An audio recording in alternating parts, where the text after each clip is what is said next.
Koneksi antar materi.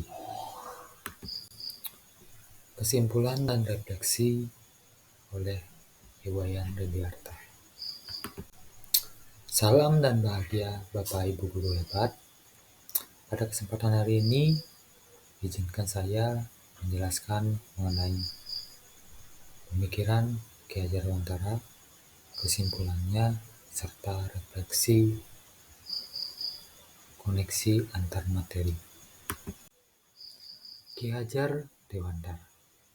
Pemikiran beliau yaitu mengemukakan bahwa pendidikan adalah tempat persemaian benih-benih kebudayaan. Ki Hajar Dewantara menekankan hubungan erat antara pendidikan dan kebudayaan. Keduanya adalah satu kesatuan. Tujuan pendidikan adalah menuntun semua kodrat yang ada pada anak sehingga mereka mencapai keselamatan dan kebahagiaan yang setinggi-tingginya, baik sebagai manusia maupun anggota masyarakat. Nah, berikut adalah dasar pemikiran Ki Hajar Dewantara. Yang pertama adalah menuntun. Yang kedua adalah kodrat alam dan kodrat zaman.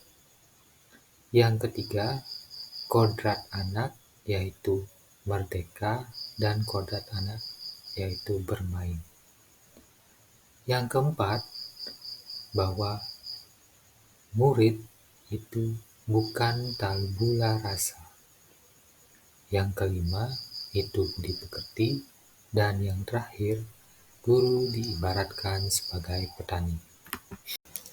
Selanjutnya, sebelum mempelajari konsep pemikiran Ki Hajar Dewantara, yang saya rasakan adalah pembelajaran yang saya lakukan belum berpusat pada murid.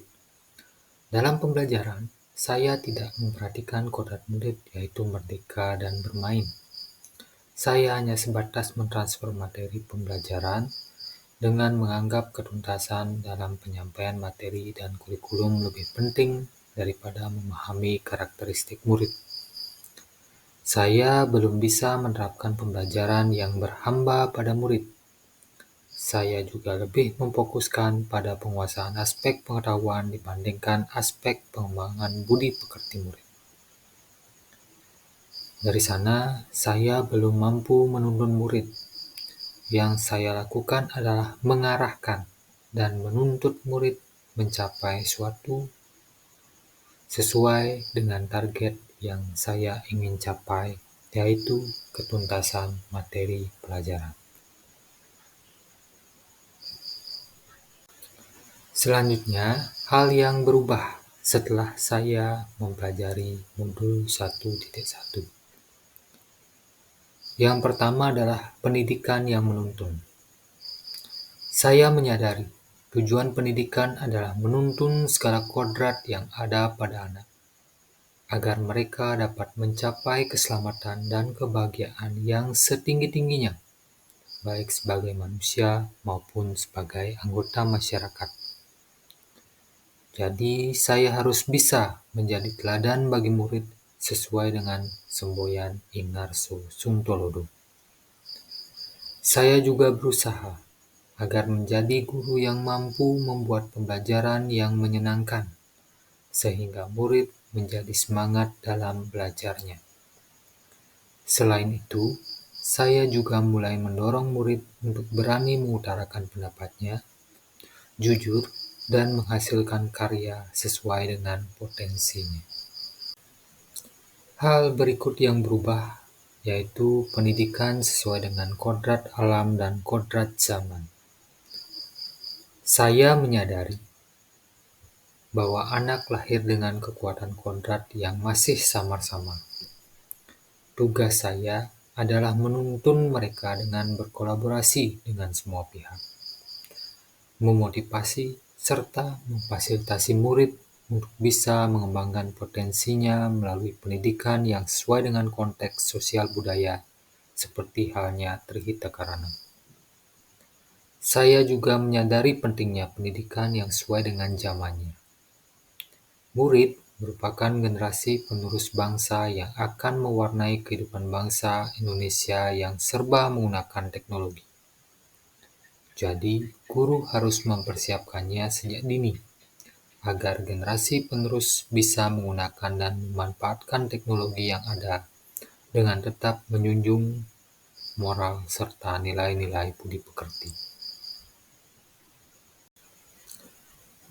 Hal yang berubah yang ketiga, yaitu pendidikan yang merdeka dan menghamba pada anak. Saya menyadari bahwa anak itu harus merdeka dalam belajarnya. Saya bertugas untuk menuntun murid sehingga mereka senang dalam belajar.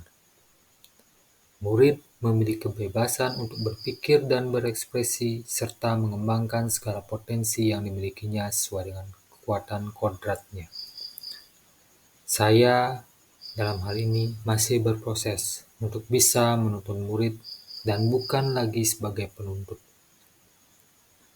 Pendidikan harus berorientasi pada murid, sehingga pendidikan harus berhamba pada anak.